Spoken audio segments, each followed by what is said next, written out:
Hey, everybody. So today I have a very good friend of mine on with me. His name is William Fastow, and he is from the DC area. So I want to talk to you. Tell me, you're with TTR Sotheby's, but tell me, what are the areas that you would normally look after in this market? Well, in the pre-COVID-19 marketplace. Hi, Richard. Good to see you today. Yeah, so I'm with TTR Sotheby's. We are the regional Sotheby's affiliate for the DC metropolitan area.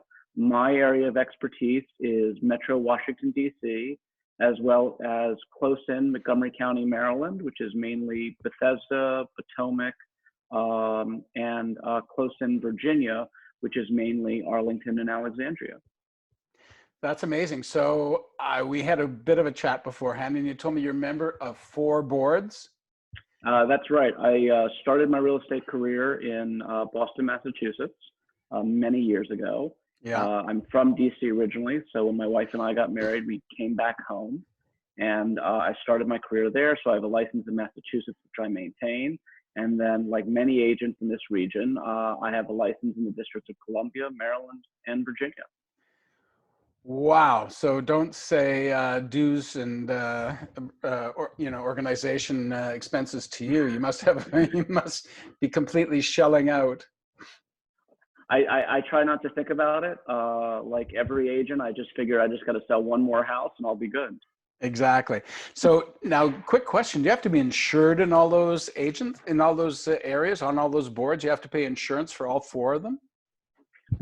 We have a blanket policy, errors and omissions policy for the company, and the company maintains brokerage licenses in all 3 states. So the short answer is yes. Wow. That's amazing. So, but your courses you have to take and everything, you have to be authorized every year or every 2 years in these areas as well. Every 2 years in both municipalities. Slightly different hour requirements in each. So, it's a lot of work. There's some carryover. There are some courses that need to be region specific and others that are more general. So it's not quite as bad as it seems. And, luckily, if you're smart, you set up your license on alternating years. So you're not getting hit every 2 years. It's maybe 2 years, maybe 2 licenses in 1 year and then 2 licenses next year.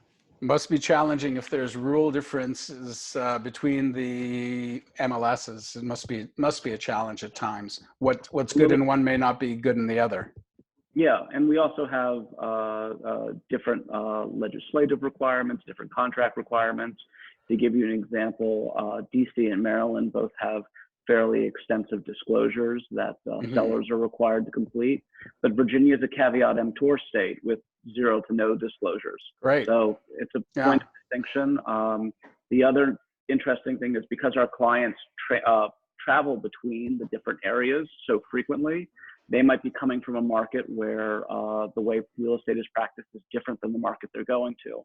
So it's really important for us to be able to educate our clients and be able to speak succinctly about the differences between those markets and how real estate's transacted and disclosures and what they should expect. Yeah, it's a lot to learn. It's a lot to learn. It's a lot to keep organized. At my age, so things get a little bit mixed up. But the reality is, I'm very lucky. I have one real estate council that manages all of Ontario, and so we don't have too much. There are differences between the boards, but they're not great. They're not huge. And ours is the largest board in the province. So it's easy for me. Anyways, so tell me about the area that you transact in. What's the entry price normally? So because we're dealing with such a large geographic area, there is a lot of differences between different neighborhoods, different price points. DC alone has over 130 recognized neighborhoods. Whoa. Now, some of those neighborhoods can be 20 blocks by 20 blocks. Right. Some of those neighborhoods might be 2 blocks by 2 blocks. Yeah. So it's not as massive as it seems. Also with new development, it seems like they're creating a new neighborhood all the time. Yeah. So we're staying on top of that. Entry points, usually we're talking about in the small condo range. Minimum entry points probably going to be somewhere between 2 to 400,000. Right. In a desirable, more gentrified neighborhood, that entry point is probably closer to 500,000. And obviously, we have prices that go up into the 8 figures. Yeah, well, I'm a Georgetown kind of guy, so I think that would probably. What am I looking for if I was looking for a house in Georgetown? Say something was built back in the 1800s or 1900s. So something that was built between 1865 and 1920, let's say 2,500 square feet. That includes a basement. So let's say 2,000 square feet above grade, 500 beneath. Without parking, your starting price is probably 1.5 to 1.7. If you're Yeah, looking at parking, you're probably closer to 2 million plus, and the sky's the limit. and up from there. Yeah, Yeah. yeah. It doesn't sound very dissimilar from downtown Toronto, except you have U.S. funds. I mean, we have the Canadian dollar, so there is a bit of a change there. If you're, especially if you're cross-border shopping, it's a lot better. So, COVID-19. Now Yes. we're dealing with all of this, and I can see you're at the office. So, how does that happen? How does that entail? Or are you basically, what kind of lockdown are you under? So real estate in the Washington area is considered an essential service. Right. We are practicing, we are doing showings. Like the rest of the US, we are instituting new technological workarounds. We're doing a lot more virtually, FaceTime tours, professional videography, 3D Matterport tours. We're trying to ascertain from our clients, using fair housing practices, their seriousness, and encourage them to educate themselves as much about the property as possible Right. before doing a showing. So that's the first part. As far as our office is not open to the public. Agents are allowed to access our office on a scheduled basis. Right. And today, since I'm in the office without a face mask talking to you, I had to arrange for everyone else to be gone. I feel special. Amazing. I think, and so should all of our watchers, our viewers. That is, that's amazing. And, but we talked the other day and, you updated me on family and what's going on. So, it's always good to find out what other people are doing, but so you've had some sales as well, I think, during this period. Yeah, we've been fairly busy. One of the advantages of our market right now is we're a very inventory constrained market. Yeah. We have a lot of both natural and unnatural restrictions to development. Wide swaths of Washington, D.C., like your favorite neighborhood, Yeah. Georgetown, Yeah. are designated historical. And have restrictions. Height restrictions as well, nothing over 10 stories. Large swaths of the city are historical neighborhoods where new development is very difficult to get approved. Yeah. If there's available parcels. So that keeps our inventory very low. And the scarcity of our available inventory has held prices up. And though we've seen a drop off in demand, we've also seen a subsequent drop off in available listings that can be shown. So Yeah. it's basically leveled itself off balanced itself off. And we're still seeing desirable properties that are well priced transacting, sometimes with multiple offers. I see that there's a new property at 1600 Pennsylvania that might be looking for a new owner. I really hope so. I really sincerely hope that we find somebody who appreciates the home and the grounds and the historical importance of residing in such an iconic structure. Yeah, it is. It is. It's quite like your house, isn't it? Oh, the White House? Yeah. No, I think I have room to upgrade. Yeah, you have something simpler. Anyway, Yeah. so COVID-19 masks. So normally you would be wearing a mask. Absolutely. So on a showing, when I'm interacting with people, it's 6 feet apart. We wear face protection. We wear gloves during showings.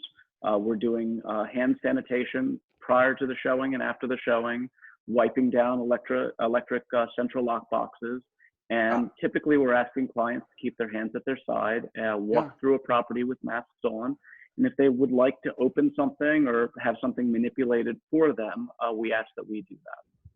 So are any companies in your hood, are they doing sort of like PPE that the clients can pick up and use, or is anybody trying to, we're encouraging our management to do it, but they're really slow to get everything together. We want masks and gloves, like a little package that people can take and give to their clients. We've had some agents who've independently pulled together sort of Yeah. little PPE Yeah. care packages.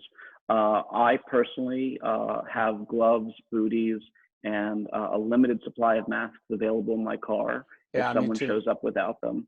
Yeah. So typically we're finding the people who show up for showings are very serious buyers who Yeah. understand the consequences of being out and looking for a house right now and are adorned appropriately. Yeah. So what are you doing to pre-qualify people? Are you doing more pre-qualification than you normally would, or how do you go about that if you want to set up a showing for somebody? And also, do they have to sign anything before they enter the property? Are there waivers? We're not doing waivers. We ask that all of our personal clients that we're showing, that we're working with as buyer's agents, be pre-approved. That's a standard practice. We don't typically show properties to anyone without a pre-approval Yeah. or proof of funds. You know, we do have a Right. lot of cash buyers, which aren't necessarily going to be using financing. Yeah. So that's the one exception. It's that proof of Please. funds thing is, we don't have that in Canada. We very seldom will ask for proof of funds. And I just think it's so important, because a lot of times you'll go out and just waste time. Either the funds cannot be accessed, or they're not resident in the country. And the whole idea of waiting for it to be transferred, and these are not quick fixes. So proof of funds, how do you go about getting, you have them contact their bank? Is that? Typically, we'll ask them where the funds are coming from, if they're in country, and then we will ask for a bank letter or current statement that shows assets close to or equal to the price point we're looking at. Truthfully, whatever you want to do in this market, every agent's a little bit different. Right. I don't, you know, I think we all do what's within our own comfort level. The key Right. is with fair housing in the US is that whatever you do fairly and equally amongst everyone you interact with. So just don't ask for anything different from one party as you would another, and Yeah. you're in the clear. Yeah, I think it's, I love the proof of funds idea, because I can't tell you the number of times, even though sometimes we think, maybe it's even a matter of the client not totally understanding how difficult it is to move large sums of money in a timely fashion. But sometimes you end up waiting for the deposit, and then you're waiting for the down payment. And I can't tell you how many deals end up getting put on hold or actually fall apart, only to do with the fact that the money was not landed. Yeah. No, I mean, I think it's a big concern, especially like yourself when you're operating in an international market where Yeah. you have buyers who might be looking remotely or who are bringing assets from other countries. Yeah. Either that, or if you can't really find out that much about them. It's interesting. Most of the time we spend a lot of time on, you know, LinkedIn, Facebook. We're trying to find out about the people and the buyers. And that was one of my younger clients who showed that to me like 12, 14 years ago, and just started doing research to find out before he signed back the offer. On LinkedIn, he tried to find out what kind of job the guy had, and he found out he was a recent, vice president, and so he signed back the offer higher, and the person accepted. He had no qualms about doing it because the information was there. But sometimes you cannot find the proper information. I mean, I think it's another reason why inter-brokerage collaboration is so important, and having Mm-hmm. established relationships with the agents who are transacting in your market. Because Yeah. you need to be able to have an honest dialogue that doesn't compromise someone's negotiating position, but Yeah. is an accurate and trustworthy representation of who the buyer, the seller is, and what the situation is. Now, on that point, do you ever run into situations where you have to sign an NDA, a Yes, non-disclosure agreement? we have had that come up on numerous occasions. We have properties that have transacted through our brokerage recently that Mm-hmm. were purchased by sensitive parties or sold by sensitive parties. Mm-hmm. That can sometimes be high net worth individuals who value their Yeah. privacy, or in the Washington area, it could actually be countries. Yeah. We've had a number of high profile sales recently done through our brokerage that were, the buyer was the nation of Qatar or the UAE, Right.